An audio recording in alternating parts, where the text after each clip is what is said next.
लाडक्या बहिणींची फेब्रुवारीच्या हप्त्याची प्रतीक्षा संपणार. 20 तारखेपर्यंत खात्यात जमा होणार 1500 रुपये. साम टीव्हीला सूत्रांची माहिती.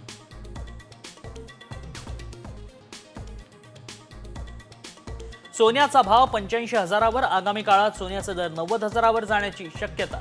तर चांदीच्या भावातही 1,000 रुपयांची वाढ. माजी आमदार वैभव नाईकांसह पत्नीला एसीबीची नोटीस. बेहिशेबी मालमत्ता प्रकरणी चौकशीसाठी हजर राहण्याचे आदेश.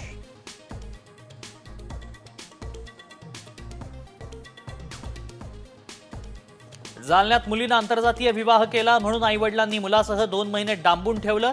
कोर्टाच्या दणक्यानंतर दोघांची सुटका.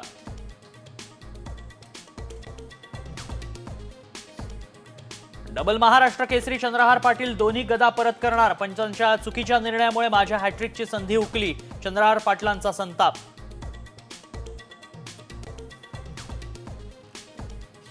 धनंजय मुंडेंची पाठराखण केल्यानं महंत नामदेव शास्त्रींविरोधात मराठा समाज आक्रमक.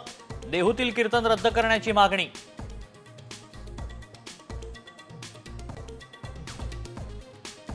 भगवानगडानंतर आता देशमुख हत्या प्रकरणात नारायणगडची एंट्री.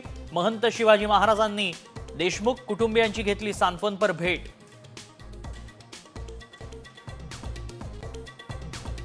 कथित खिचडी घोटाळा प्रकरणात ठाकरे गटाच्या सूरज चव्हाणांना जामीन मंजूर. वर्षभरानंतर तुरुंगातून बाहेर येणार.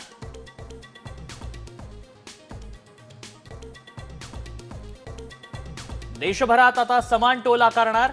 केंद्रीय मंत्री नितीन गडकरींचं मोठं विधान.